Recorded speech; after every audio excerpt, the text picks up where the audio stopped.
quel conseil pourrais-tu donner à ceux qui nous écoutent du Sénégal, du Cameroun, du Gabon, du Congo, de l'Algérie, du Maroc, qui veulent venir en France ou qui sont déjà en France, qui sont au lycée, en terminale? Quel conseil peux-tu les donner en fait pour ces gens-là? Alors, donc, ce qu'il faut savoir, c'est quoi? Il faut garder en esprit que tu n'étudies pas pour avoir un diplôme. Tu étudies pour travailler. Tu étudies pour travailler. Donc, en fait, si tu n'es pas encore en France, depuis l'Afrique, en fait, tu peux challenger déjà les programmes que tu souhaites suivre en France. Et à partir de ces programmes-là, tu te poses la question de savoir si ça va t'ouvrir réellement un emploi. Et là, en fait, aujourd'hui, c'est très facile. Tu ouvres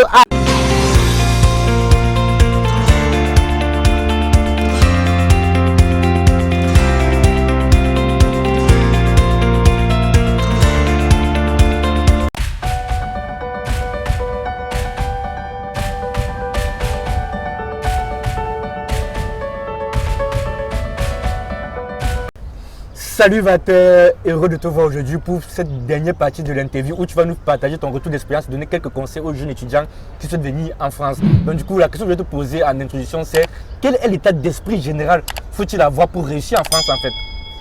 Alors, merci Lionel pour cette question. Alors, ça c'est très important. En termes d'état d'esprit, il faut se dire que tu es responsable personnellement de tout ce qui t'arrive. Parce que si tu cherches toujours à l'extérieur les gens des coupables, parce qu'en fait, il y aura toujours une personne extérieure qui pourrait être potentiellement responsable de ce qui t'arrive. Ça peut être le gouvernement. Oh, le gouvernement en train de mettre des mesures oh, les blancs sont racistes. Oh, dans ma famille, il y a trop de problèmes. Le truc, c'est quoi? C'est qu'aujourd'hui, l'état d'esprit en fait en Europe, c'est quoi? C'est que tu vas rencontrer des obstacles. Ça, rassure-toi, si tu viens, tu vas rencontrer les obstacles. Si tu crois que c'est la fin pour toi de la galère, on peut te dire tout de suite que non, c'est mort. Donc tu vas arriver ici, tu vas aller de problème en problème, d'obstacle en obstacle. Et l'état d'esprit qu'il faut avoir, c'est vraiment un état d'esprit de conquérant. De te dire que voilà, je suis pas une victime, je suis responsable de ce que je fais. D'accord. Donc voilà, ça veut dire quoi? Ça veut dire que tu arrives dans un environnement, même si tu constates que les gars sont racistes, c'est pas ton problème. Pas ton problème, tu vas vendre tes compétences, mais ceux qui s'intéressent à ce que tu fais, si tu as quitté l'Afrique, tu as fait des milliers de kilomètres pour être là, c'est pas pour venir pleurer ici. C'est pas pour venir pleurer. Donc tu dois être un conquérant en fait. Un combattant. On n'est pas en balade ici. On n'est pas en balade. On est en mission. Il y a des gars qui disent même qu'on est en guerre. Pas contre les gens, mais en guerre contre nous-mêmes.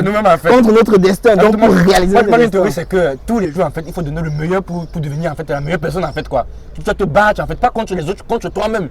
Pour devenir meilleur, pour résoudre les défis. Parce que tu as raison, en Europe, en France, il y a énormément de difficultés. Mais il ne faut pas te plaindre, en fait, il ne faut pas être un pleurnichard, en fait. Il faut être dans l'apprentissage continu, dans la remise en question, en fait. Et c'est très important de rappeler cela. Et moi, maintenant, je vais te poser une question que beaucoup d'étudiants qui nous comptent étudiants nous posent constamment, en fait.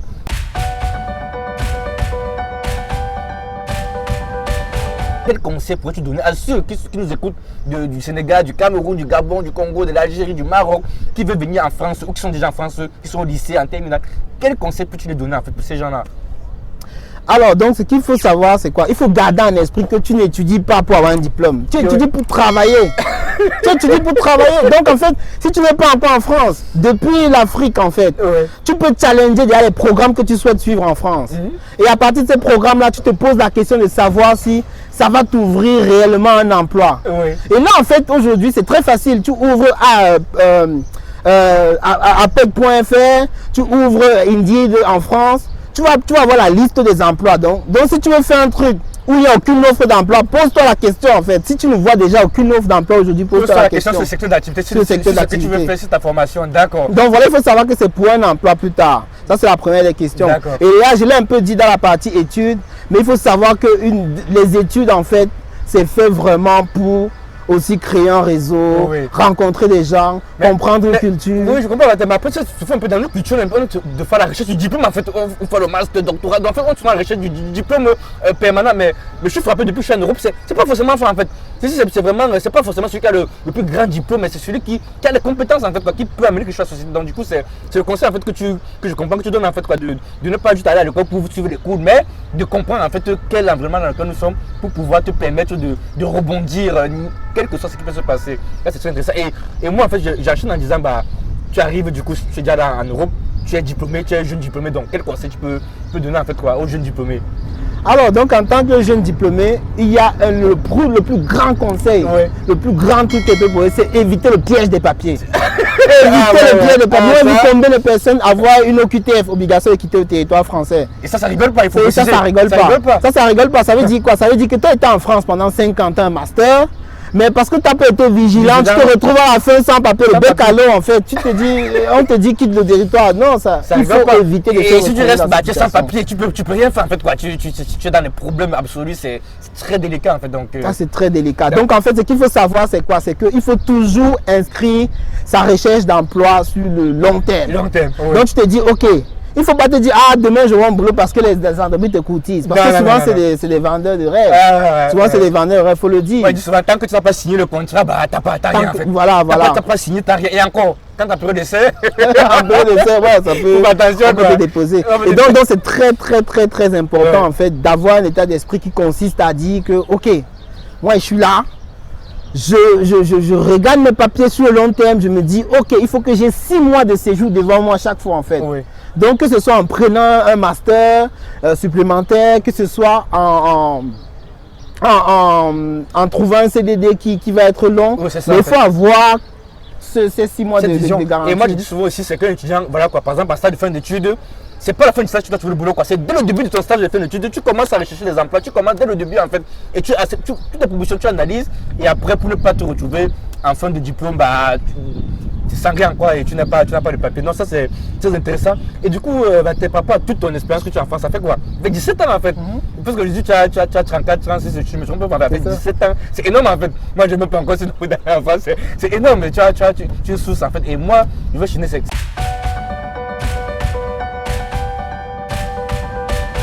quoi du coup aujourd'hui ta vision en fait ta vision par rapport au métier d'avenir lorsque tu es en Europe? C'est quoi la vision en fait? Quels sont les métiers pour toi d'avenir lorsqu'on est étudiant en Europe? Alors donc ce qu'il faut savoir c'est quoi? Ça c'est un truc aussi que je n'ai pas dit.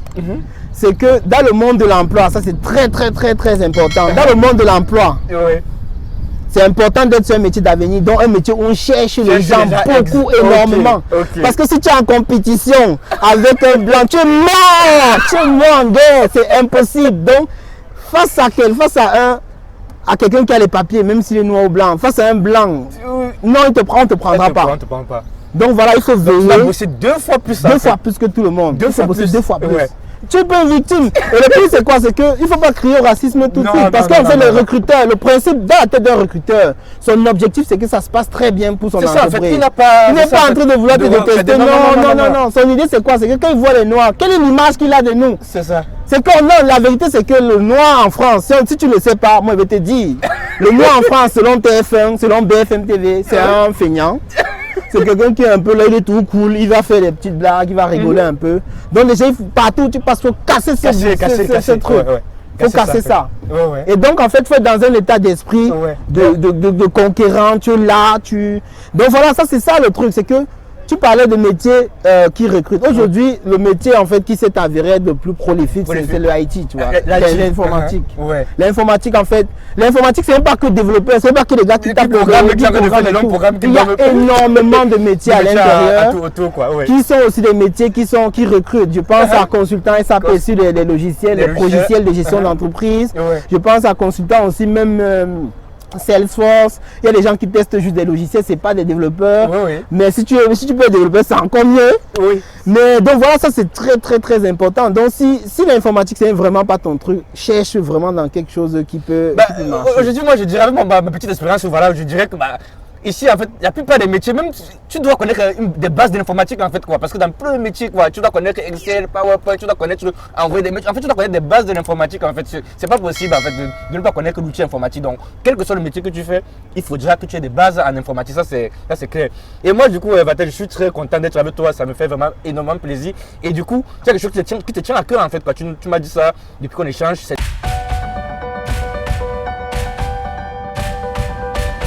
Ton retour pays en fait quoi, que tu me parles un peu, donc qu'est-ce que tu peux nous dire un peu et quels conseils voilà quoi par rapport à ça tu pourrais donner en fait?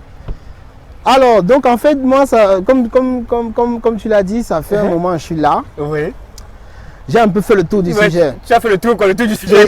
C'est important de laisser aussi aux autres l'occasion de faire leur part de tout du sujet. Mais si on peut t'éviter 17 ans d'errance, Ce que je peux te conseiller, dès ton départ d'Afrique, c'est d'inscrire ton projet dans une dynamique de retour après. Ça veut dire quoi? Ça veut dire que quand tu choisis ta formation, tu choisis quelque chose que tu sais potentiellement que ça peut servir ici. Apporter quelque chose de plus valable à ton pays d'origine. Voilà, donc on a dit précédemment qu'il faut prendre une formation qui donne du travail en France, mais qui donne un travail. Et si tu peux en plus prendre un truc qui va donner un travail en France et puis aider un peu l'Afrique derrière, c'est magnifique. C'est top. C'est top, d'accord. Donc il faut inscrire vraiment son... Parce que si tu viens faire nucléaire, physique nucléaire, machin... Ça va être moyen pour l'Afrique, tu vois. Donc ça va être compliqué. Ça va être compliqué. Donc voilà, il faut inscrire son projet dans une logique de retour. Pourquoi? Parce qu'en fait, la vérité, c'est que moi, ici en France, j'ai vu énormément de gens qui gagnent des sommes faramineuses. Des gars qui gagnent 10 000 € net par mois. C'est quand même beaucoup. Des sommes faramineuses. C'est pas négligeable. Des gars qui ne sont pas heureux dans leur fond. Parce qu'en fait, à un moment donné, la vérité, c'est quoi? C'est que tu n'es heureux que quand tu remplis une mission dans ta vie, en fait. Et la question qui se pose, c'est de savoir qu'est-ce qu'il va rester de notre passage dans 100 ans. Dans 100 ans, oui. Si tu restes, moi je peux te faire un scoop, si tu restes en France, tu achètes une grosse maison, tu fais tes enfants, tu gagnes tes 5 000, 10 000 € par mois, tu es tranquille. Quand tu vas mourir, ta vie va finir, va passer. Mais si tu peux avoir une vie encore beaucoup plus impactante, parce qu'on est en Afrique, on a un continent à développer. Oui. Il y a des personnes que tu vas... Parce que c'est Michel Obama qui le disait, c'est que la richesse d'un individu ne se mesure pas en ce qu'il a dans la banque. C'est le nombre de personnes que tu impactes. La vérité, c'est que si tu n'es pas ici, les gens s'en foutent en fait de toi ici, j'ai envie de dire. En Afrique, c'est vrai qu'on ne t'attend pas en Afrique. Moi, je parle du cas du Cameroun. Quand tu dis que tu veux rentrer au Cameroun, il faut être prêt à ton cerveau aussi. Psychologiquement. Parce que rien n'est organisé pour que tu rentres. Au contraire, les gens ne veulent même pas que tu rentres. La famille ne veut pas. Le gouvernement ne fait rien pour toi. Même des fois, si tu sais, ta femme même ne veut pas. Ta femme ne veut pas. Mais le truc, c'est quoi? C'est que moi et ma femme, la chance que j'ai, c'est que c'était un projet de départ. Donc avant de se marier, c'était elle-même qui me disait que non, moi, elle veut rentrer en Afrique. D'accord, c'est plus facile en fait. D'accord. Parce qu'en fait, on peut comprendre en fait les gens qui ne veulent pas rentrer. L'Europe, en fait, on peut dire ce qu'on veut. C'est qu'il y a des bons côtés. Il y a certain confort. Il y a un confort. On ne peut pas se mentir quand même. Je disais tout à l'heure, je disais ça dans une précédente vidéo, c'est que tu commandes ton train à 1800 € net dans ta poche. Ça, c'est le minimum. Il y en a qui commandent à 2000 €.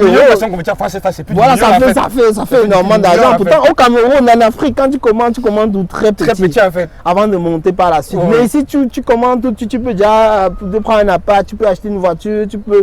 Et tu as le côté, tu as la santé qui est pas mal quoi. Tu arrives à l'hôpital, tu donnes ta carte verte, on te soigne, on peut même t'opérer, tu peux faire 1 mois là-bas, c'est 0 francs. Exactement. Donc ça c'est pas mal. Et il y a aussi cet aspect sécurité. Tu dors chez toi, tu es sûr que personne va venir casser la fenêtre.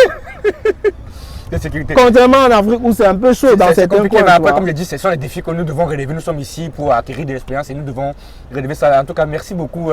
Donc voilà, après, voilà, en Afrique quand même aujourd'hui, tu vois, il y a beaucoup d'opportunités. En fait, il y a beaucoup d'opportunités. Et ce qu'il faut savoir, observer un peu bien, c'est que on ne fait pas des... C'est rare de venir dans des pays des gens faire les grandes choses à leur place. C'est que les milliardaires en France sont souvent français. Les milliardaires au Cameroun sont souvent camerounais. Donc en fait, si tu veux être milliardaire, si tu veux faire des grandes choses, si tu veux impacter, si tu veux... C'est souvent dans ton pays que ça va se passer en fait, ou en Afrique. Donc voilà, moi je pense qu'il faut vraiment rentrer et c'est pas facile. Il faut le faire avec beaucoup de modestie parce que les gens sur place ne t'attendent pas. C'est ça. Et les gens sur place ont beaucoup à t'apprendre aussi. C'est vrai que tu vas avoir un regard extérieur. Mais il faut vraiment. On apprend de tout le monde. Je pense qu'on apprend de tout le monde en fait. Il n'y a pas de. Tous on a des. Tous sommes ignorants, mais pas de la même chose en fait quoi. Tous ignorants, mais pas de la même chose. Donc, on peut apprendre de tout le monde en fait. Donc, il faut pas avoir ce. Donc, pour moi, en fait, je pense que le plus. Comme tu dis, il faut préparer ton départ. Là, tu parles de ça, mais c'est pas imminent quoi. Tu es en train de préparer depuis quelques temps, depuis quelques années, tu réfléchis à ça. Et quand tu rentreras, bah, ça sera. Tu vas mûrir quoi. Tu vas pas te lever de matin. Allez, je rentre. Non. Tu prépares au minimum. Tu as une famille, tu as des choses à préparer. En tout cas, merci beaucoup, Vaté. Et moi, en fait, je vais te demander une dernière question. C'est voilà, pour ceux qui ont écouté cette vidéo et qui aimeraient te contacter, bah, comment est-ce qu'ils peuvent faire quoi, pour échanger avec toi sur tes services et tout, s'ils veulent en savoir plus, comment ils peuvent faire? Alors, donc, moi, j'ai un site internet, Walter Ngako On mettra dans la barre de description de la vidéo, quoi, dans si la pour ceux qui sont barre de intéressés. description. Et puis, voilà, moi, ce sera un plaisir même de répondre à des questions, même si c'est Ouais, pas si vous avez la- des questions suite à ces différentes interviews, n'hésitez pas à mettre en commentaire. des questions. Pour moi, je répondrai à toutes les questions. D'accord. Et donc, si vous voulez me contacter pour mes services, je suis disponible. D'accord. Et voilà, moi, vraiment, je salue vraiment le projet étudiant en Belgique Merci parce beaucoup, que Vater. je suis vraiment un fervent partisan du fait qu'on doit sortir de notre zone de confort. Nous, confort, ça c'est pas facile. Quand Aller dans d'autres aller un pays, peu découvrir, des choses. mais je veux vraiment qu'on rentre aussi. Bâtir quoi, aider déjà ceux qui veulent venir et bâtir. Merci Vater d'avoir accepté notre invitation sur cette chaîne. Disons, c'est un honneur et nous serons plaisir une autre fois, pourquoi pas, de te recevoir à nouveau pour échanger sur une autre thématique liée aux étudiants et à la vie en France. Merci Vater d'avoir participé et d'être parmi nous pour cette vidéo en fait. À très Merci, bientôt. merci. Salut. Ciao.